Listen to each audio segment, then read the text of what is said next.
Durante o mês de setembro, nós vamos conversar muito acerca deste tema, para que tenhamos compreensão dele e que possamos dele usufruir. Que possamos entender que isso é para nós, mas entender o que é para nós. A primeira coisa que você precisa aprender aqui nessa noite é que ninguém é restituído de algo que nunca teve. Escute, ninguém poderá ser restituído de algo que nunca teve. Você só pode ser restituído de algo que você já teve. Nessa noite, para nós começarmos a andar, eu quero apenas um versículo para início. Zacarias capítulo 9, versículo 12 está assim: voltai à fortaleza, ó presos de esperança, também hoje vos anuncio que vos restaurarei em dobro. Ou a tradução que você estiver utilizando vai dizer: restituirei em dobro. Pai, esta é a tua palavra. Nela nos pautamos nessa noite, Senhor, para meditarmos, para dela usufruirmos o teu ensino, e que ela seja aplicada a nós, de maneira profunda, mais racional e sistemática, Senhor, para que nunca mais esqueçamos, ó Deus, da tua voz, falando aos nossos corações nessa noite e instruindo-nos, Senhor, a fim de levar-nos a um nível de intimidade e um relacionamento mais aprofundado contigo. Fala-nos, eu te peço, no nome de Jesus. Este versículo chama os servos de Deus a estarem presos à esperança. Como é isso? Ele chama os servos e os espectadores do Senhor como presos à esperança.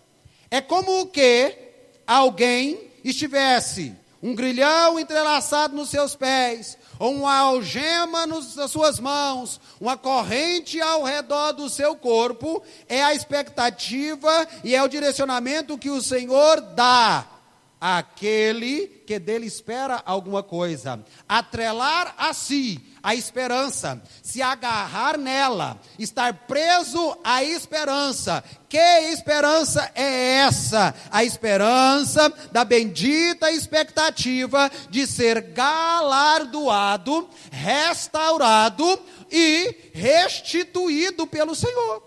É preciso nós entendermos o que é a palavra restituição. Se você utilizar um dicionário para você alargar o seu entendimento, o seu conhecimento, no dicionário você vai ter a seguinte descrição do que é restituição. Restituir é recompensar de forma justa o que foi perdido. Isso é restituir. É você recompensar alguém de algo que foi perdido ou até mesmo roubado, tomado, surrupiado. Quem rouba é o ladrão. E Jesus disse: aquele que não entra pela porta das ovelhas é o ladrão. E ele diz: e o ladrão não veio senão a roubar, matar e destruir. Como o tríplice ministério do ladrão, que na verdade a Bíblia está se referindo ao ser chamado diabo e Satanás. A atividade dele contra nós é matar, roubar e destruir. O Senhor nos convida a pegar a esperança, atrelarmos a ela, nos algemarmos a ela, nos acorrentarmos à expectativa de que, assim como o diabo está a trabalhar para realizar o seu tríplice ministério, o Senhor está também com a sua promessa sobre nós, dizendo: eu falo a vocês hoje, disposto estou a restituir a vocês, não apenas o que foi tomado, mas ele diz restituir em dobro. Por que é que Deus utiliza essa questão para nos alegrar o coração. Não é que Deus está dizendo, olha, eu vou fazer algo maior para você. Não é que Deus está querendo apenas te alegrar o coração, ou que isso seja uma palavra de ilusão, uma venda de ilusão de Deus. Não, Deus, Ele vela por mim e por você. A Bíblia diz que Ele está velando, Ele está nos assistindo, Ele está cuidando de nós. Mas a Bíblia também diz que antes de velar por mim e por você, Deus vela, ou seja, resguarda, assiste a sua palavra para que ela se cumpra. Aquilo que o Senhor fala, Ele cumpre. E quando Ele diz que vai restituir em dobro, Ele nada mais está dizendo que Ele vai fazer por nós aquilo que Ele havia estabelecido para o povo judeu como uma lei. A lei da restituição em Israel era um modo de reparação para alguém que houvesse sido surrupiado, alguém que tivesse tido prejuízo ocasionado por outrem. Se outrem fosse pego e fosse comprovado que ele havia defraudado alguém, havia roubado, furtado, tomado algo que não lhe pertencia, esse alguém deveria, pela justiça estabelecida pelo Senhor, restituir o que ele havia roubado, surrupiado, tomado posse indevidamente 2 vezes, para que não voltasse a cometer tal delito. Então o que o Senhor está dizendo é, aquilo que estabeleci para vocês como lei, a lei da restituição, fiquem tranquilos, atrelem-se à expectativa, à esperança, que se alguém, o diabo principalmente, a atividade dele através de alguém, tiver tomado algo que era seu, tiver roubado algo que era seu, fiquem tranquilos, o diabo não vai devolver para vocês, porque ele não tem o que devolver, mas eu mesmo, o Senhor, me encarregarei de restituir a vocês o dobro daquilo que foi tomado.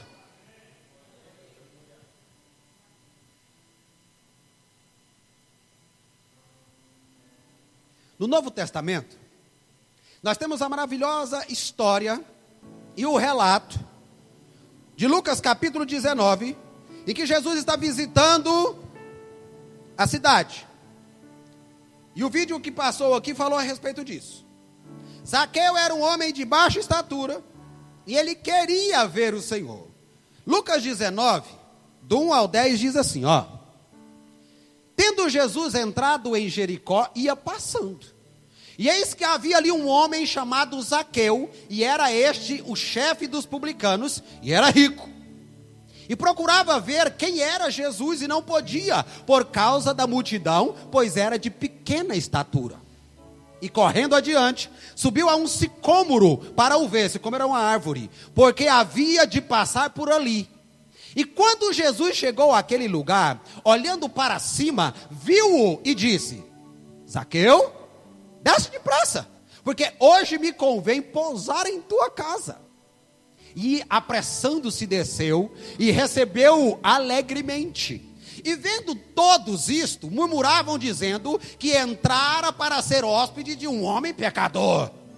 E levantando-se Zaqueu, disse ao Senhor, Senhor, eis que eu dou aos pobres metade dos meus bens.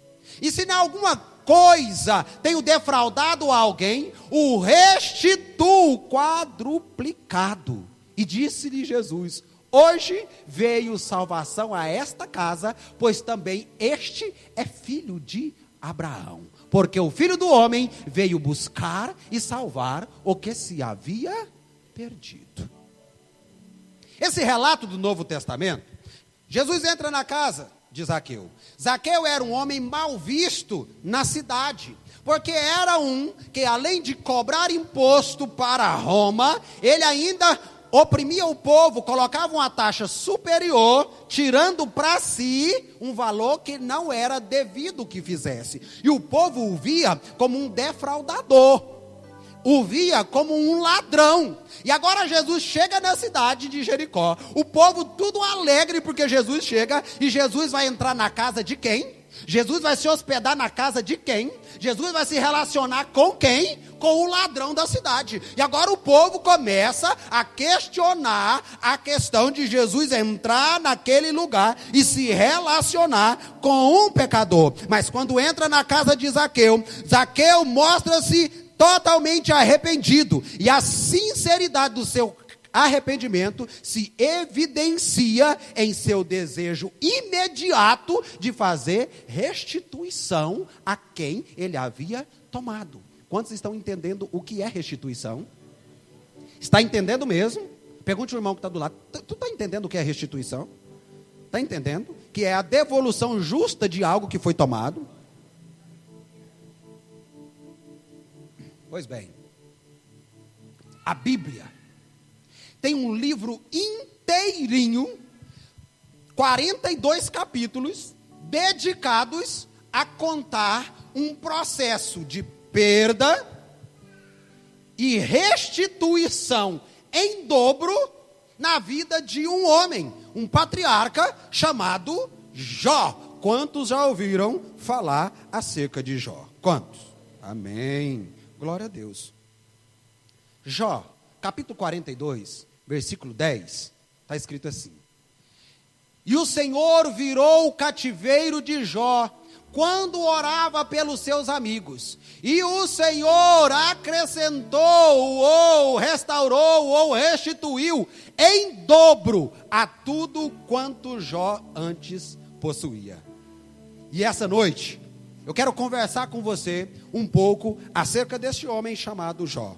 Eu quero começar pelo final, para terminar no início, tá certo? Quero começar pelo final, para terminar no início. Esse versículo nos mostra aqui qual é a culminância, ou seja, o final, no que resultou a história de Jó. Mas vamos para o início. Jó, capítulo 1, versículo de 1 a 6. Escute. E num dia em que os filhos de Deus vieram apresentar-se perante o Senhor, veio também Satanás entre eles. Então o Senhor disse a Satanás: de onde vens?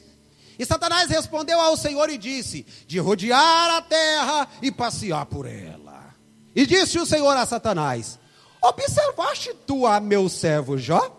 Porque ninguém há na terra semelhante a ele, homem íntegro e reto e temente a Deus e que se dizia do mal. Então respondeu Satanás ao Senhor e disse: porventura teme Jó a Deus em vão?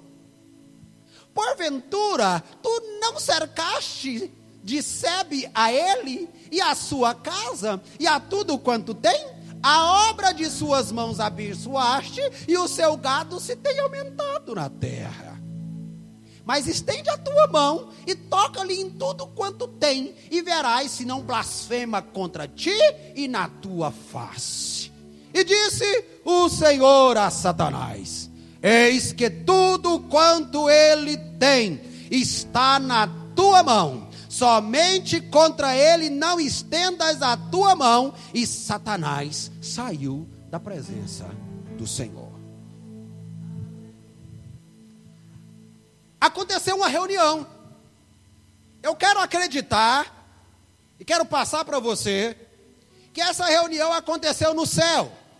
E aí alguém vai me questionar dizendo: pastor, mas a Bíblia está dizendo que era Deus, os filhos de Deus, mas Satanás também foi. Mas aí, como que o senhor fala que é o céu? Porque o céu é o lugar onde Satanás mora.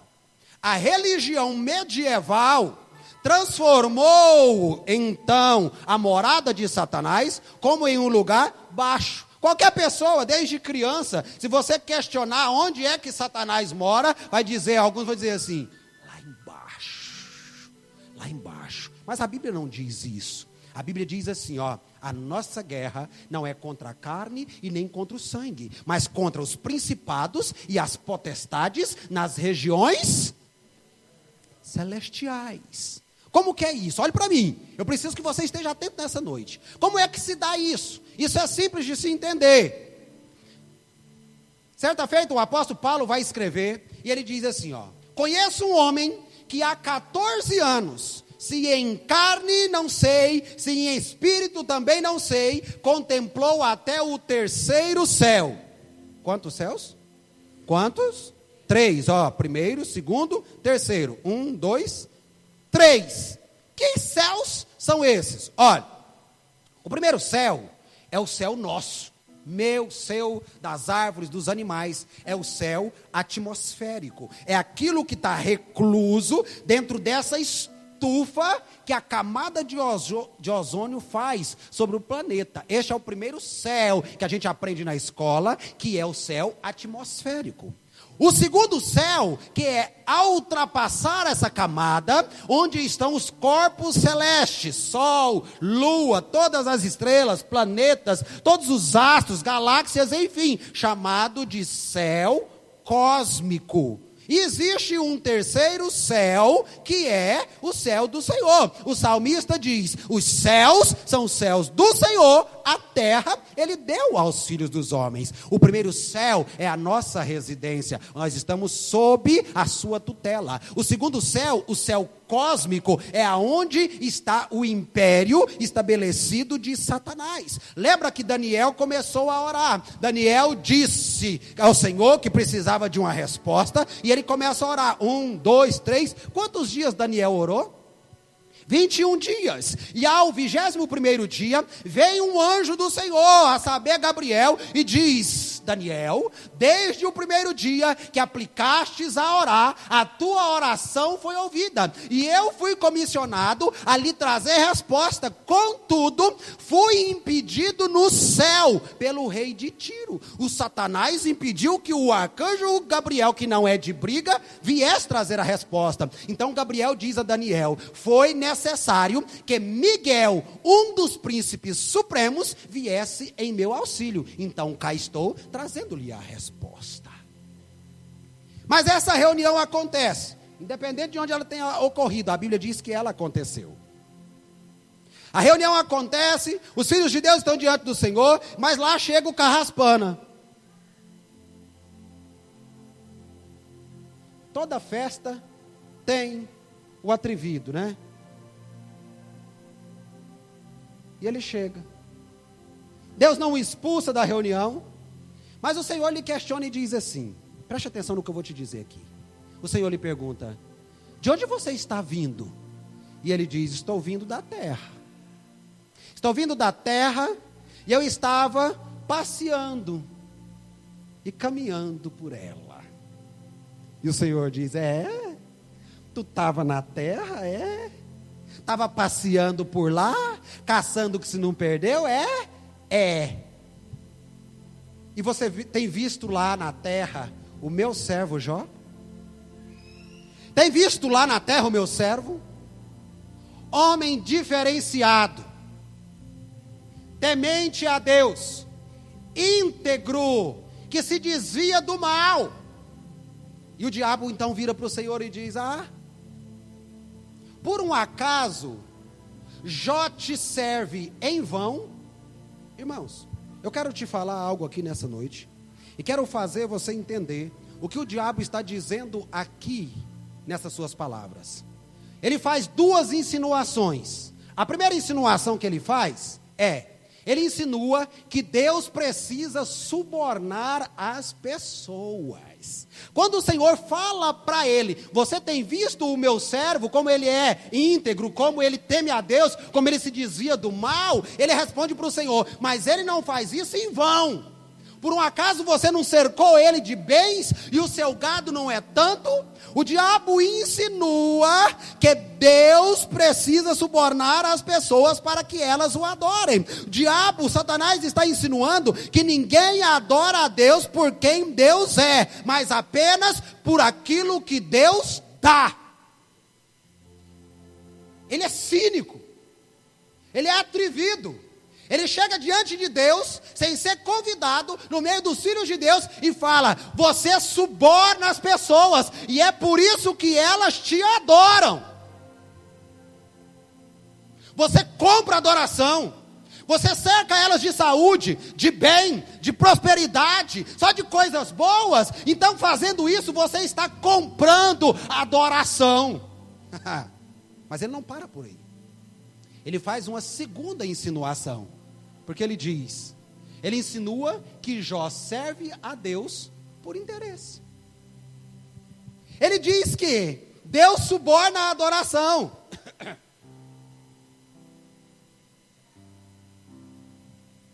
Mas ele também diz que o que atrai Jó não é a glória de Deus, mas é a possibilidade de ter lucro em servir a Deus.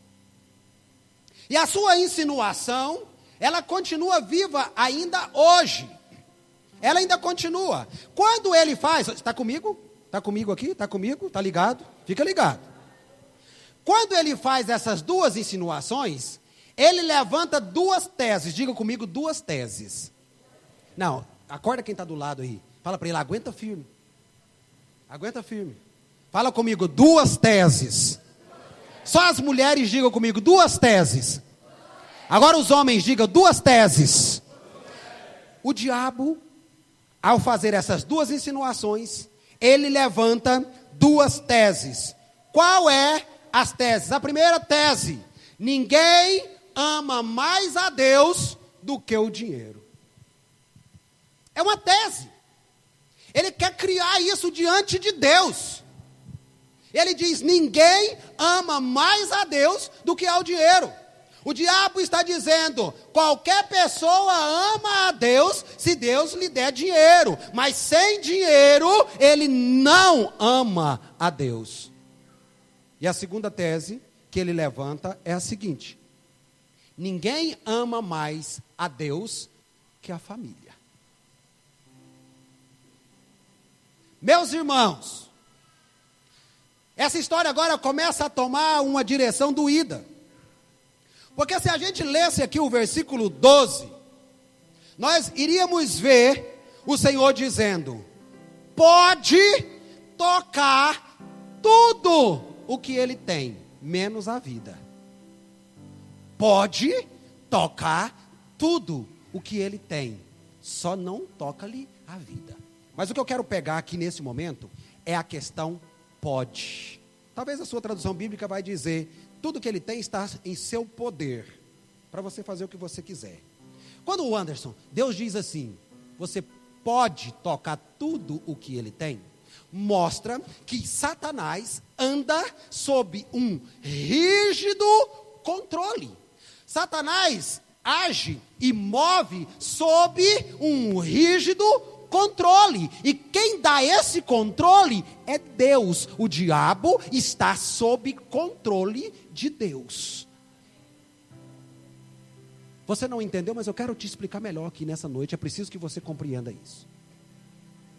Aqui no Brasil, algumas décadas anteriores, a teologia tentou estabelecer na nossa mente, e muita gente, e sei que talvez você, mas isso não é culpa sua, é culpa dos ensinadores, tentou inculcar na mente da igreja brasileira acerca de uma batalha espiritual, de uma guerra espiritual. Existem imagens na internet aí para fazer você refletir e pensar acerca disso, onde tem uma imagem de Jesus de um lado e de Satanás do outro, travando uma queda de braço, como que se acontecesse constantemente uma batalha espiritual entre Deus e o diabo, como se houvesse uma batalha entre luz e treva. Não existe, a Bíblia não diz isso. A Bíblia diz que existe uma batalha entre a minha carne e o espírito, mas não há batalha entre Deus e o diabo. Sabe por quê? Porque o diabo não é páreo para Deus, ele não é páreo para o Senhor, ele anda sob controle do Senhor. Essa batalha já foi vencida. Você precisa entender que Deus não precisa disputar com o diabo. O diabo é criatura, ele é vencedor, fez tudo, chegou na cruz, o Senhor disse: está consumado. E quando ele aparece para os seus discípulos, ele diz: é-me dado todo o poder e autoridade no céu e na terra. Ele diz para os discípulos: eu vi Satanás caindo do céu como um relâmpago, e eis que eu vos dou poder e autoridade para pisar cobras escorpiões, todo o poder do maligno, e isso não lhes causará dano algum. Quando a luz chega, apaga a luz.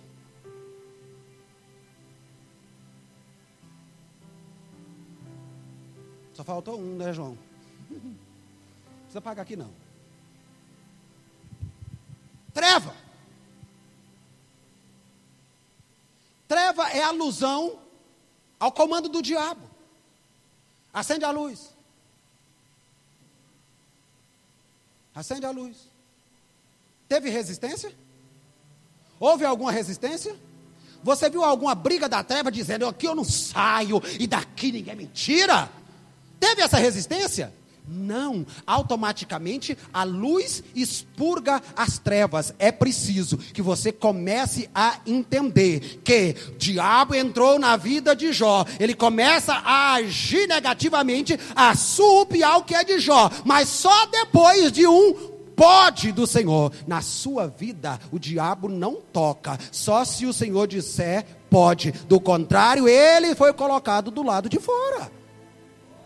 O controle é total de Deus. Ele é o Senhor. Já foi cantado aqui nessa noite. Ele é o Senhor. O diabo pode tentar, querer, insistir, mostrar os dentes, arreganhar presas e tudo mais, só porque ele não é páreo para o Senhor. Existe um limite para o diabo, e quem coloca esse limite é Deus. Diga glória a Deus.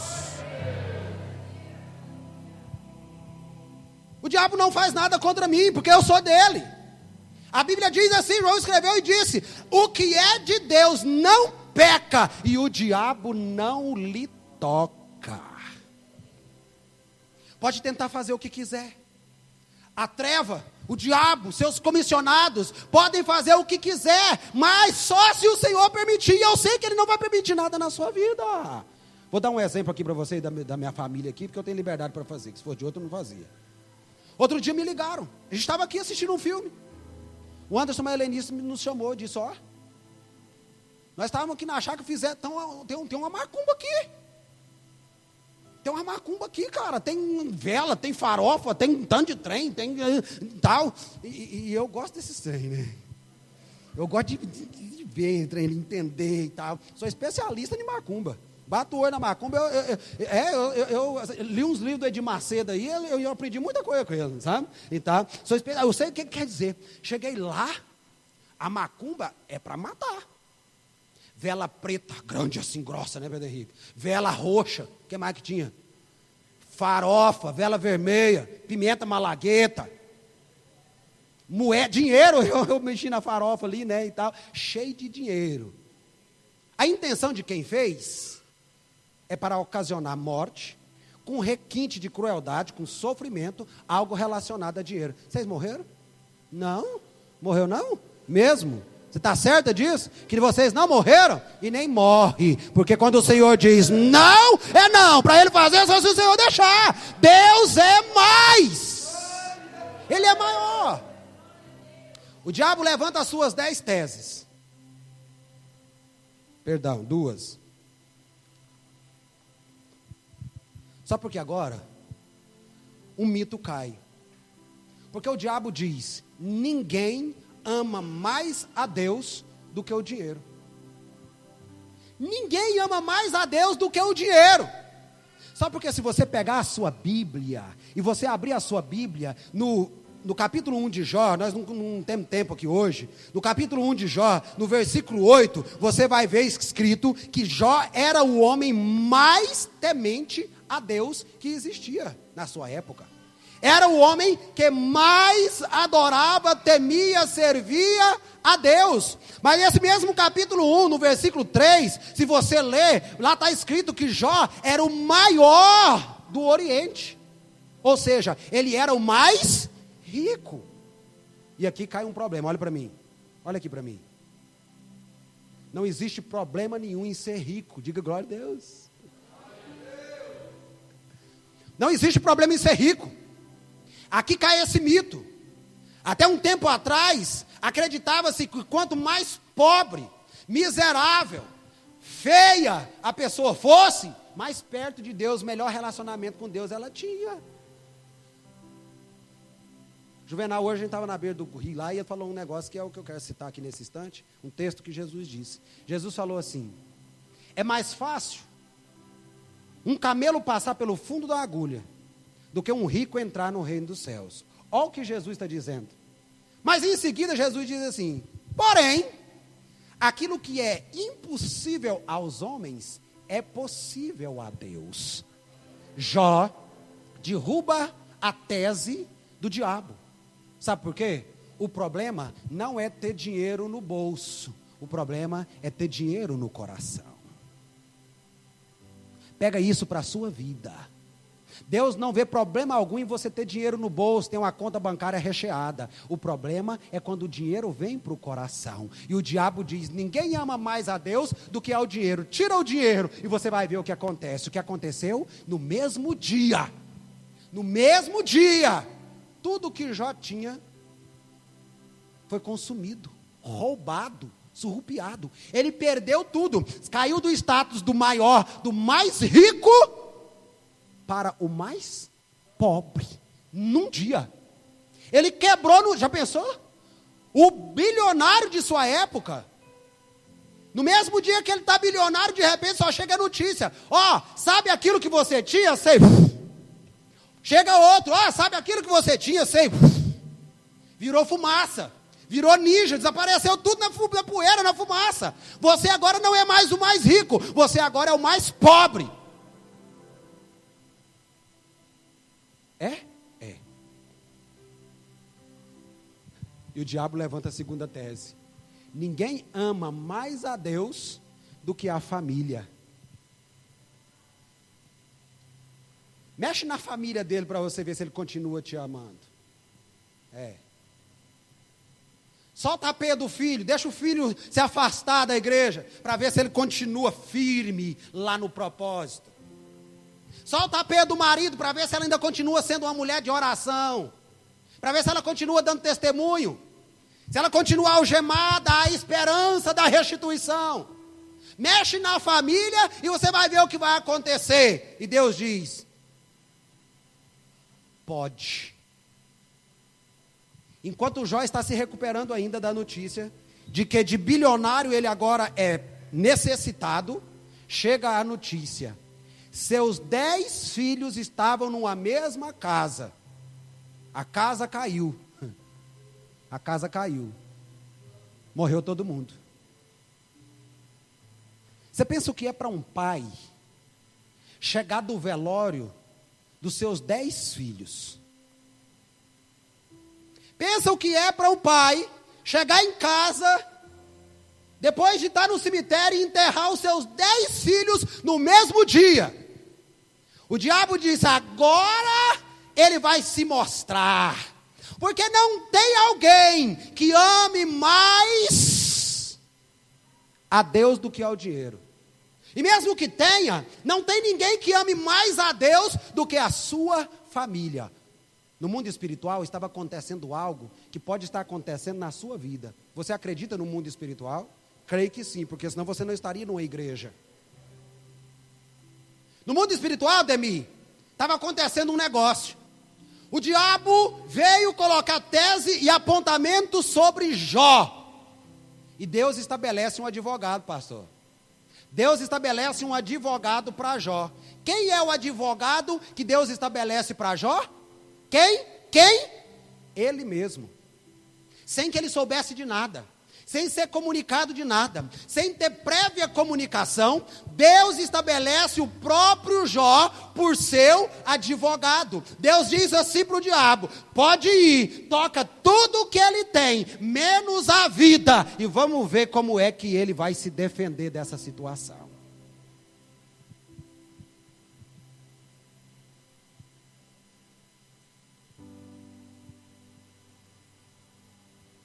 Oh, glória. Ninguém ama mais a Deus do que o dinheiro. Ah, glória. Ninguém ama mais a Deus do que a sua família. Mas esse é o primeiro mandamento. Antes de se preocupar com qualquer outra regra, essa é a primeira.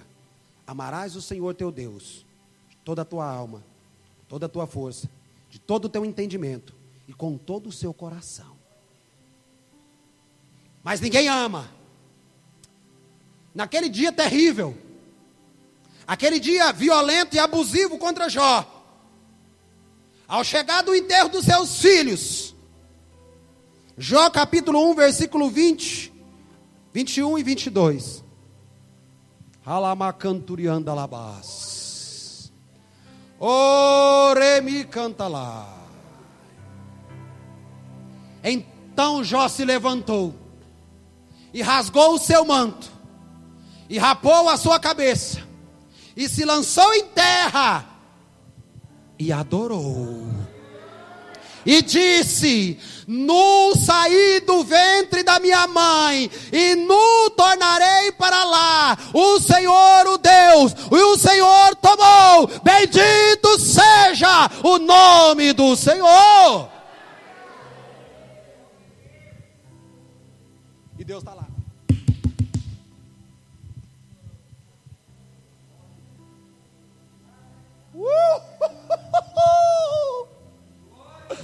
Ninguém ama mais a Deus do que o dinheiro. E Jó foi lá e pegou de primeira. Não quero falar de futebol hoje não. Quero falar de futebol hoje não. Jó foi lá e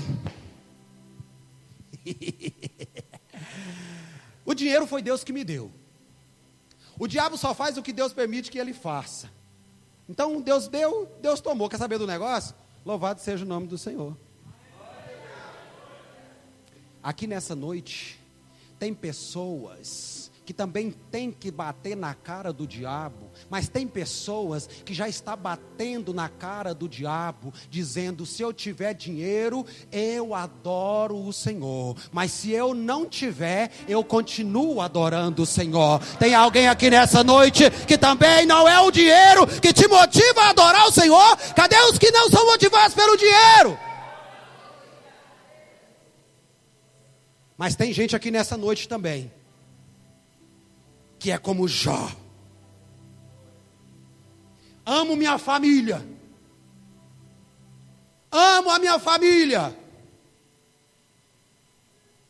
Mas eu não deixo do meu Senhor por causa da minha família. Porque Jesus disse: aquele que ama mais pai, mãe, esposa, filhos, mais do que a mim, esse não é digno de mim. Jó olha para o túmulo dos seus filhos e faz a mesma afirmação: meus filhos, muito dolorido, foi Deus que me deu, mas também foi Deus que tomou. Bendito seja o nome do Senhor. Então o diabo perde esse dilema. A sua insinuação fútil de que Deus precisa subornar as pessoas para que as pessoas o adorem, e que as pessoas só adoram a Deus mediante possibilidade de sair lucrando nisso, cai por terra. E é por isso que a gente canta: se Deus fizer, Ele é Deus; se não fizer, Ele é Deus.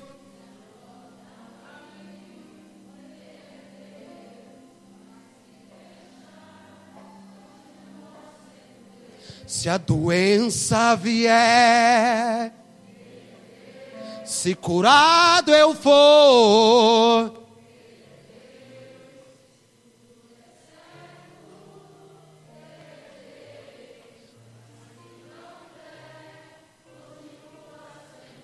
fica em pé para você bater na cara do diabo. Fica em pé, fica em pé. Não o adoro pelo que ele faz, eu adoro pelo que ele é. Haja o que houver. Não, mais uma vez você diz: eu não adoro. Não o adoro pelo que ele. Alamá-se, canta lá. Haja o que houver, sempre será Deus. Se Deus fizer, se não fizer, se a porta abrir, mas se fechar, doença.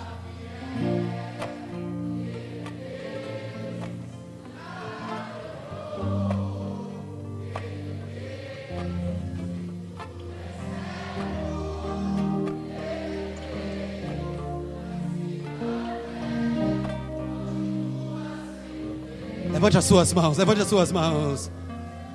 Não.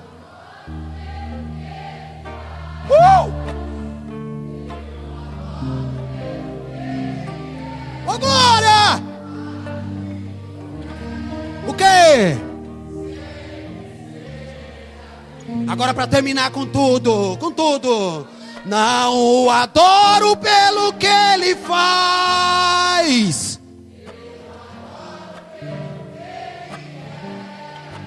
Haja o que houver, sempre será meu Deus. Aplauda ao Senhor Jesus nessa noite. Dá glória a Ele. Aleluia. Oh, glória. Senta, senta. E eu fico imaginando no céu uma festa mais ou menos igual essa. Fico imaginando uma festa igual essa. Contudo, escute. Me escute, por favor. Diante de tal vergonha, o diabo levanta mais uma tese. A terceira tese dele aqui. Jó capítulo 2, 1, 2, 3, 4, 5 e 6 diz assim: e vindo outro dia, em que os filhos de Deus vieram apresentar-se perante o Senhor, veio também Satanás entre eles apresentar-se perante o Senhor. Então o Senhor disse a Satanás: de onde vens? E respondeu Satanás ao Senhor e disse: de rodear a terra e passear por ela. E disse o Senhor a Satanás: observaste o meu servo Jó? Porque ninguém há na terra semelhante a ele, homem íntegro e reto, temente a Deus, que se desvia do mal e que ainda retém a sua sinceridade, havendo-me tu incitado contra ele para o consumir sem causa. Então Satanás respondeu ao Senhor e disse: pele por pele, e tudo quanto o homem tem dará pela sua vida. Porém, estende a tua mão e toca-lhe nos ossos e na carne, e verás se não blasfema contra ti na tua face. E disse o Senhor a Satanás: eis que ele está na tua mão, porém, guarda a sua vida.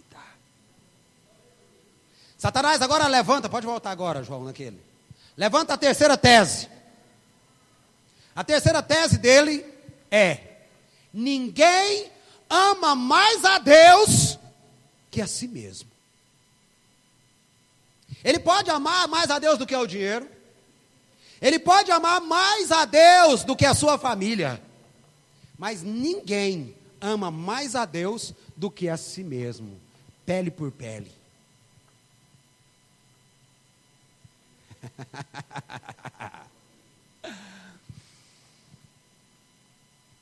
Outra reunião, Demi.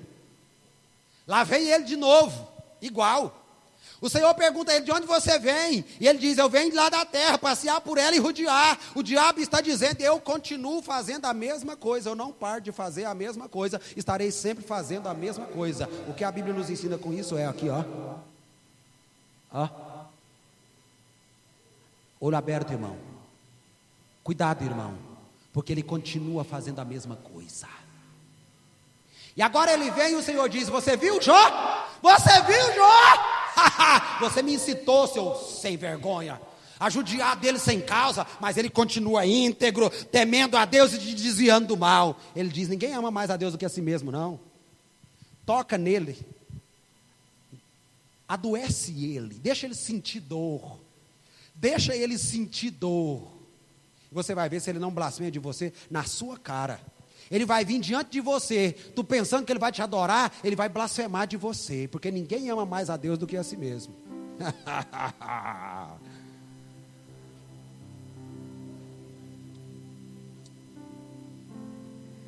Coitadinho de Jó. novamente sem saber, Deus coloca como seu próprio advogado. E agora ele começa a sentir na pele, literalmente, o ataque furioso do maligno. Seu corpo começa a necrosar, a apodrecer. E no auge do seu sofrimento, chega a endemoniada da mulher.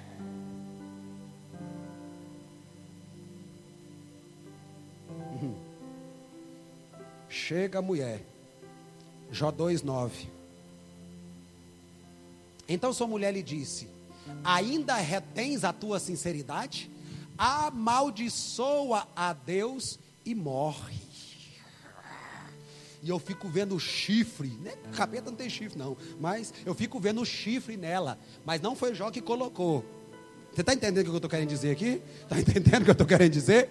Eu fico vendo o chifre na mulher, eu fico vendo os dentes dela. Ei! Hora ou outra, o diabo vai entrar no coro de gente dentro da sua própria casa para fazer você ficar aborrecido. Pessoa que não vigia dentro de casa. Às vezes, mãe, você fica tão chateada com teu filho, mas você precisa entender que você tem um inimigo. Teu filho não é teu inimigo. Tua filha não é teu inimigo. A tua guerra é contra está por detrás dele. Diga glória a Deus. É quem está utilizando o teu filho e da tua filha. É quem está utilizando da tua mulher, do teu marido, do teu patrão, do teu empregado, para te afrontar. A afronta é do diabo. E agora, ele utiliza da mulher como meio, como canal, e vem até Jó e diz: não é possível que agora, apodrecendo, um caquinho de telha, raspando a necrose, a infecção, o pus do seu corpo, nessa situação, pobre, sem filho, sem nada, sem saúde, sentindo dor. Você não é possível que ainda vai continuar em integridade, em sinceridade, adorando a Deus. Vamos adiantar o processo, porque eu já cantei esse processo diante de Deus. Amaldiçoa ele aí e vamos fechar esse negócio aqui. Morre aí e acaba.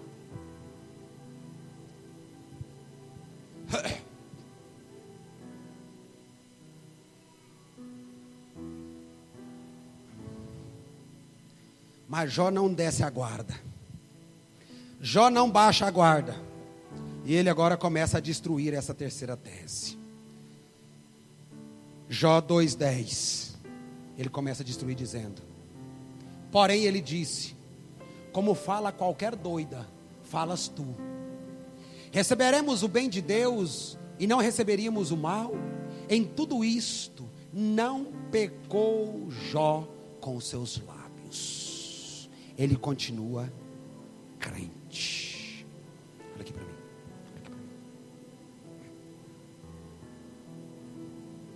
Camilo, o negócio agora começa a ficar feio. Começa a ficar feio. Porque Satanás agora começa a dançar uma catira ao redor de Jó. Eu falei, eu não cabo com ele. Não pode. Não tem homem que vai passar por isso aqui e vai continuar temendo a Deus. Não tem homem que suporta sofrimento, dor, doença. Não tem homem que vai aguentar ter que passar por quimioterapia, por radioterapia, passar tanta dor, tanto sofrimento e ainda continuar adorando a Deus. Não tem quem vai conseguir ficar em cima de uma cama, adoecido e ainda continuar adorando a Deus. Não vai, eu não deixo. E Jó está ali agora naquela situação. De repente chega a ter os seus amigos. Ah, meus amigos. Ah, coisa maravilhosa são os amigos. Chegam os amigos. Luiz, Paulo, chegam os amigos. E eles chegam, sentam perto de Jó. E choram, sem falar nenhuma palavra. E agora eles choram copiosamente com ele. A Bíblia diz que durante 7 dias, Jó e seus 3 amigos chorando sem falar uma palavra. E Jó sentindo-se consolado, mas o capeta estava por perto. De repente, eu já vou terminar, tá, irmão? Aguenta aí, que eu empolguei aqui, mas segura aí, por favor. De repente, sabe, peraí, Jó. Você ficou pobre? Você quer perder amigo, fica pobre. Você quer perder amigo, você perde o que você tem. Você ficou pobre? Okay. Uai, e seus filhos, suas filhas? Sogrão, suas filhas, sogrão, morreu tudo? Morreu. doente desse jeito? Você fez alguma coisa de errado, rapaz. Você fez coisa errada e eles começam a dizer: você ficou rico, mas ficou rico roubando as outras pessoas. Seus filhos abençoados e tal, você cobria eles de bênção e fazia holocaustos por eles, porque eles são fruto de adultério, coisa errada que você andou fazendo. E começou então a acusar. E Jó agora é pego e jogado no fundo do poço. Alguém aqui já se viu no fundo do poço? Não tenha vergonha de levantar sua mão, não. Não tenha vergonha, não. Alguém que já se viu no fundo do poço? E Jó agora é lançado no fundo do poço. E lá, no fundo do poço,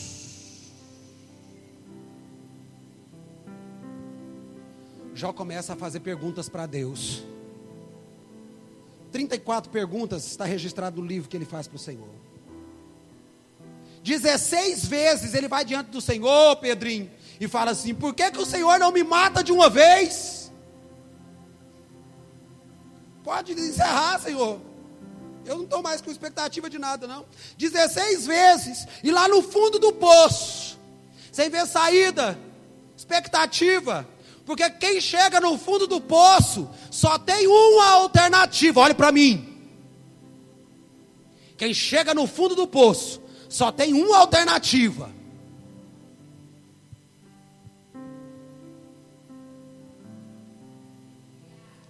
É olhar para cima. É olhar para cima.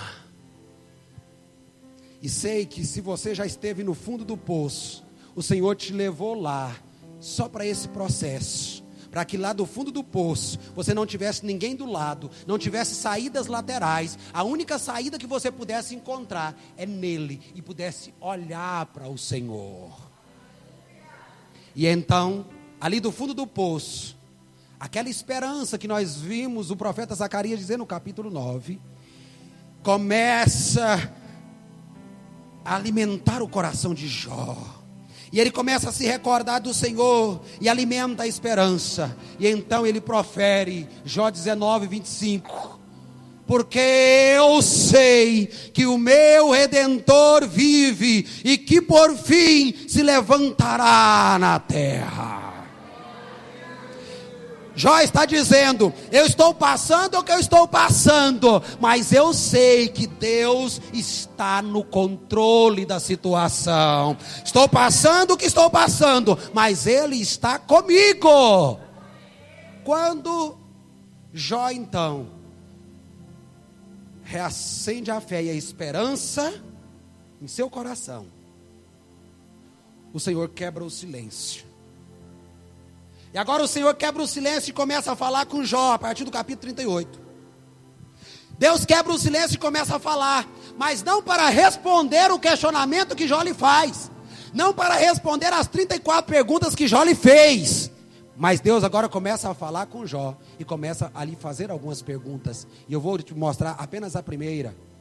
Jó 38, versículo 4, o Senhor pergunta assim: onde estavas tu quando eu fundava a terra? Faz-me saber se tens inteligência. Jó, tu está pedindo para morrer, cara? Jó, tu está gastando seu tempo agora só em choro, cara? Jó, você está limitando o que eu posso fazer e o controle que eu tenho na sua vida? Jó, você não me conhece. Jó, você não sabe quem sou eu.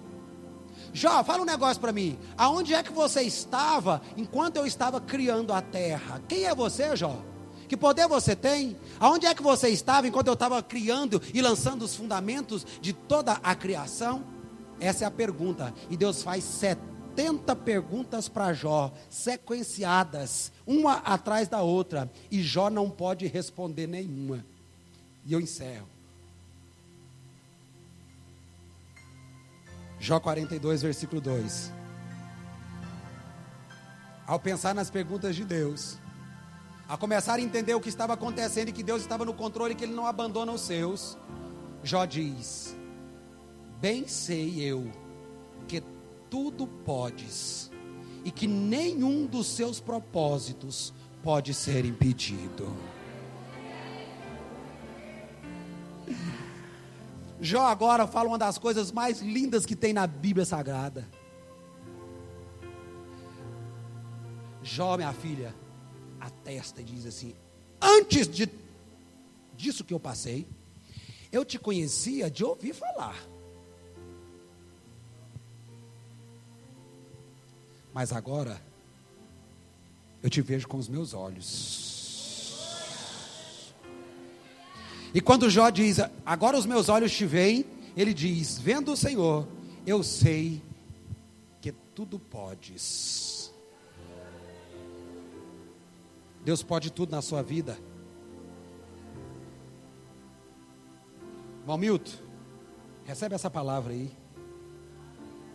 O Senhor pode tudo e não tem nenhum propósito dele que possa ser impedido.